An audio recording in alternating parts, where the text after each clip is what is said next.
کسی کے ساتھ ضرورت کے موقع پہ اللہ کے رضا کے لیے کوئی اچھائی یا بھلائی، اللہ کے یہاں چھوٹے بڑے کام کا کوئی وہ نہیں ہے، اخلاص دیکھا جاتا ہے، اور پھر اسے بھول جاؤں پوری زندگی، اسے اپنے آخرت کے لیے محفوظ کر لوں، یقین میرے رب کی مغفرت کے لیے کافی ہو جائے۔ پانچویں بات فرمائے خوف خدا کا معیار، اللہ کا خوف۔ ایک تو میرے آپ کے دل میں خوف آتا ہے نا، کان پکڑ کے کھینچتا ہوں، توبہ توبہ کرتا ہوں، اور بس جسم کو حرکت دیتا ہوں، ہلاتا ہوں، میری توبہ میری توبہ، لیکن معاملہ وہیں کا وہیں ہوتا ہے۔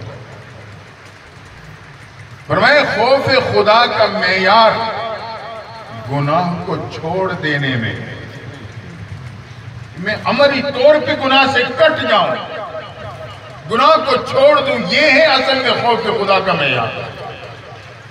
اب ادھر میں توبہ توبہ کر رہا ہوں، صلاۃ توبہ بھی پڑھ رہا ہوں، کوئی سورۃ توبہ بھی پڑھتا ہوگا، اور ادھر گناہ نہیں چھوڑتا۔ توبہ کا معیار تو خوف خدا کا معیار ہی نہیں۔ خوف خدا کا معیار گناہ کو چھوڑ دینے سے،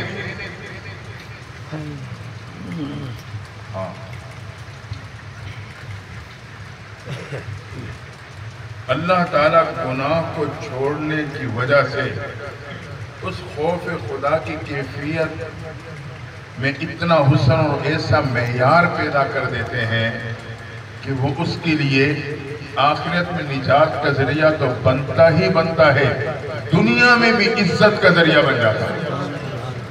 لوگوں کے سامنے جو اس کی گناہوں کی زندگی تھی، سچی توبہ کرنے کی وجہ سے، گوئے کہ خوف خدا کی وجہ سے عملی طور پہ توبہ کی گناہ چھوڑ دیے، وہ اس خوف میں ایسا معیار پیدا ہوگا کہ اللہ صرف گناہوں کو معاف نہیں کرے گا بلکہ دنیا والوں کے دلوں میں بھی اس کی عظمت بٹھا دے گا۔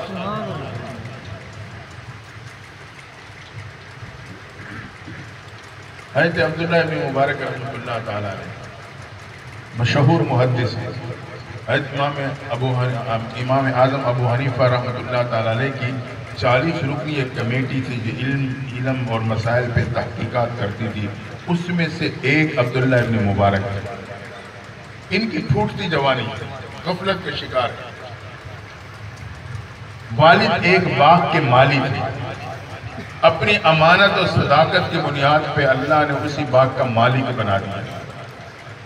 شادی ہوئی، بیٹا ہوا، اس کا نام عبداللہ رکھا، عبداللہ ابن مبارک کے نام پہ معروف ہوا، حسین و جمیل ہے، خوبصورت لباس تنظیم کرنے والا، پھوٹتی جوانی، مال و دولت کی فراوانی، عیش و عشرت کا شکار ہوا، حتیٰ کہ ایک رات ایک خاتون کے ساتھ ایک مقام پہ ملاقات تھی۔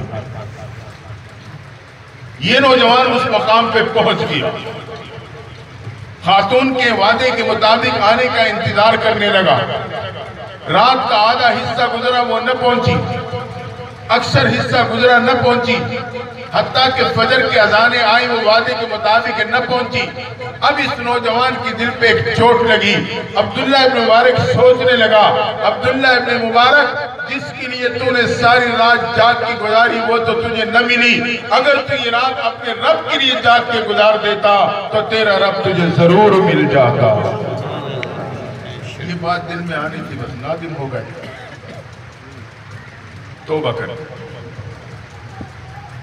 عزم کر لیا گناہوں کو چھوڑنے کا۔ صبح ہوئی تو وہاں سے چل پڑے، اس ارادے سے کہ ابھی گھر نہیں جاؤں گا، پہلے مدرسے پہنچوں گا، علماء کی بستی میں، وہاں جا کے علم سیکھوں گا، اللہ اور اللہ کے نبی کے احکامات تعلیمات سیکھوں گا، پھر اس کو مطابق زندگی گزاروں گا۔ توبہ کر کے علم حاصل کرنے کے ارادے سے نوجوان چلا۔ راستے میں ایک سفید ریش بزرگ بھی ساتھوں لیے، سفر طے ہوتا رہا، گرمی کی شدت تھی، کڑاکے کی دھوپ تھی، لیکن انہیں تپش محسوس نہیں ہو رہی۔ چہرہ اٹھائے تو کیا دیکھا کہ بادل کا ٹکڑا ان پہ سایہ کیے ہوئے ساتھ ساتھ چل رہا۔ نوجوان نے سوچا بزرگوں کی برکت، بزرگوں نے سوچا سفید بالوں کی برکت، اللہ نے بالوں کی برکت سے خاص کرم کا معاملہ فرما دیا۔ لیکن جب دونوں ایک چوراہے پہ پہنچے، نوجوان کا راستہ وہاں سے جدا ہونا تھا، بڑے میاں سے اجازت لے کے اپنے راستے پہ چلے۔ اب یہ بڑے میاں تھوڑا سے آگے چلے تو دھوپ کی تپش نے پریشان کرنا شروع کر دیا۔ انہوں نے چہرہ اٹھایا تو کیا دیکھا؟ بادل کا ٹکڑا ان کے سر پہ نہیں، نوجوان کے سر پہ جا رہا تھا۔ وہیں سے قدم پلٹے، تیز تیز قدم اٹھائے، نوجوان کے پاس پہنچے، روک کے کہنے لگے، بیٹا سچ بتا کیا عمل کرتا؟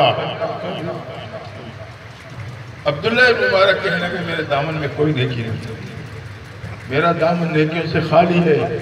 فرمایا، بیٹا سچ بتا کیا عمل کرتا ہے؟ اللہ نے جوانی میں تجھے یہ اعزاز دیا ہے کہ بادل کا ٹکڑا تیرے پہ صاحبان بن کے ساتھ چل رہا ہے۔ عبداللہ ابن مبارک رو پڑے، کہا کہ میرے دامن میں نیکی تو نہیں ہے، لیکن رات کو اللہ کا خوف دل میں آیا، میں نے سچی توبہ کر لی، مجھے اللہ کی رحمت سے امید ہے، جو میری توبہ قبول کر کے دنیا کے تپش سے بچایا ہے، وہ قیامت کے دن مجھے جہنم کی تپش سے بھی بچا لے۔ اللہ پھر دنیا میں بھی اس کی عزتوں کو ظاہر کر دیتا ہے۔ یہ اس خوف خدا کا معیار ہے، صرف گناہوں کو معاف نہیں کرتا، بلکہ لوگوں کے سامنے اسے ایسے اعزازات سے نوازتا ہے کہ لوگوں کی دلوں میں اس کی اور عظمت بیٹھ جاتی ہے۔ حضرت سلمان بن یسار نوجوان ہیں، حج کے سفر پہ قافلے کے ساتھ جا رہے ہیں۔ ایک علاقے پہ قافلے نے پڑاؤ ڈالا، جہاں کچھ تھوڑی سی آبادی تھی فاصلے پہ، کہ یہاں کچھ وقت گزاریں گے، کچھ دن گزاریں گے، پھر آگے کا سفر سامان باندھ کے اگلا سفر کریں گے۔ اللہ کی شان، اسی آبادی میں ایک نوجوان خاتون تھی۔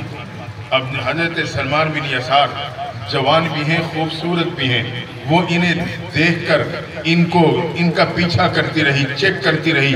رات کا وقت ہے، ایک رات اس نے معلوم کر لیا کہ اب تو یہ سلمان بن یسار نوجوان اپنے خیمے میں اکیلے ہیں، تو فوراً خیمے میں داخل ہوئی، اپنے حسن سے کپڑا ہٹا کے گناہ کی دعوت دی۔ جب گناہ کو سلمان بن یسار نے اپنے اتنا قریب پایا تو اللہ کی خوف کی وجہ سے ایسے بے قرار ہو کہ روئے، اتنا روئے کہ وہ نوجوان خاتون نوجوان کی حالت دیکھ کے پریشان ہو کے نکل کے چلی گئی۔ تو معلوم نہیں سے کچھ ہو گیا، روتے روتے اسی حالت میں نیند آ گئی۔ توجہ کرنا، خوف خدا کی وجہ سے گناہ سے بچے، اللہ نے اس میں کیسا حسن پیدا کیا۔ اسی رات خواب میں یوسف علیہ السلام کی زیارت ہوتی ہے۔ یوسف علیہ السلام نے کہا، سلمان بن یسار تجھے مبارک ہو، تو نے ایک ولی ہو کے نبی کا کام کر دکھایا۔ ایک ولی ہو کے نبی کا کام کر دکھایا۔ تو فرمایا کہ خوف خدا کا حسن اور معیار، وہ گناہ چھوڑ دے۔ اصل چیز یہ ہے کہ گناہ چھوڑ، یہ سالک کے لیے بنیادی صفات ہے۔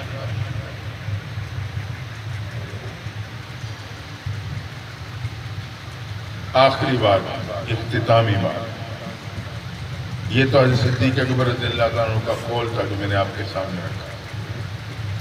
اگر ہم اور آپ سوچیں تو ایک انسان کا معیار وہ ایمان کی بدولت ہے۔ انسان کا معیار وہ حسن و جمال کی بدولت نہیں، مال و دولت کی بنیاد پر نہیں، کسی حسب نسب کی بنیاد پر نہیں، کسی عہد اور منصب کی بنیاد پر نہیں، بلکہ وہ ایمان کی بنیاد پر ہے۔ ایک انگریز نے اپنی تحقیق کے مطابق، اس کی تحقیق یہ ہے، وہ کہتا ہے کہ ایک انسان کی جو قیمت ہے، مطلق ایک انسان ذاتی طور پر صرف $6 ہے، صرف $6۔ تو بکری کا بچہ بھی نہیں آتا،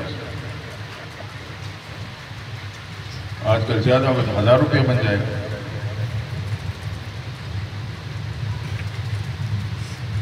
تو اگر اس اعتبار سے دیکھیں تو ہم جانور سے کم قیمت بھی ہیں، بدتر بھی۔ گائیں، بھینس، بکری، بھیڑ وہ تو کم قیمت غذا کھاتے ہیں، چارہ کھایا، پانی پیا اور صحت مند صاف و شفاف دودھ دیتے ہیں. اور انسان کیا کرتا ہے؟ مرخن غذائیں کھاتا ہے، قیمتی غذائیں کھاتا ہے، گندگی پیدا کرتا ہے. تو اگر میں اور آپ قیمتی ہیں، صرف ایمان کی بدولت قیمتی. میری پرواز اگر فرشتوں سے بھی بلند ہوتی ہے تو وہ ایمان کی بدولت. یہ بات یاد رکھنا، ورنہ میں بالکل کم قیمت ہوں، بل ہم ازل جانور سے بھی بدتر. جانور کو تو قربان کر دو، ہر چیز کی کام آتی. انسان کی روح نکل جائے تو کوئی چیز کسی کھاتے کی نہیں. میرے اور آپ کا قیمتی ہونا یہ ایمان کی بنیاد پر. میں بات کو آگے نہیں لے جانا چاہتا کسی اور موقع پہ کہ ایمان کیا قدر و قیمت ہے، لیکن جب ایمان کے بدولت میں قیمتی ہوں دوستو، اس ایمان کی حفاظت کیسے ہوگی؟ اس کے لیے دو چیزوں کی ضرورت ہے، نیک صحبت اور ذکر کی کثرت. نیک صحبت اور ذکر کی کثرت. اللہ جزائے خیر قاری صاحب برکاتہ العالیہ کو، انہوں نے آپ کو ایک اچھا موقع دیا، ایک اچھا ماحول دیا کہ مہینے میں ایک بار آپ کو یہ صحبت نصیب ہو جاتی. اب بھی اگر میں اس موقع پہ آنے میں سستی برتوں، میرے سے زیادہ خسارے میں جانے والا کوئی نہیں. آپ ہی کے گھر پہ، آپ کے علاقے میں آپ کو ایسی خوبصورت نیک صحبت میسر کی جا رہی ہے کہ اللہ کے گھر میں کچھ لمحات ایسے گزارے جس میں انابت اللہ کی کیفیت حاصل ہوتی ہے، اللہ کی طرف متوجہ ہوتا ہوں، نبی کی محبت حاصل ہوتی ہے. پھر بھی میرے پاس آنے کے لیے وقت نہ ہو تو اس سے بڑا خسارہ میرے اور آپ کے لیے کوئی نہیں. اس لیے اپنی ضروریات زندگی میں سب سے اوپر لکھے کہ معنی میں ذکر میں ہم نے جانا. یہ روحانی دسترخوان لگتا ہے آپ کا. جسمانی غذا تو ٹھیک ہے، آپ گھر میں بھی کھا لیں گے، گھر میں تو چٹنی بھی وہ مرغن غذاؤں سے اچھی لگتی ہے انسان کو، لیکن یہ روحانی دسترخوان اس کو مس نہ ہونے. اس میں اپنی شرکت، اپنی ضرورت سمجھیں کہ یہاں آنے سے میں قیمتی بنوں گا، میرے ایمان کی حفاظت ہو، میرے ایمان پہ جو پورا مہینہ گرد و غبار پڑے ہیں وہ دھل جائیں گے. ندامت کے ایک آنسو ٹپکے گا، ایمان کے اس ہیرے پہ پڑے ہوئے گناہوں کے گرد و غبار کو دھو ڈالے. نیک صحبت اور ذکر کی کثرت. جو معمولات آپ کو بتلائے گئے ہیں یا بتلائے جاتے ہیں اس کا اہتمام کریں.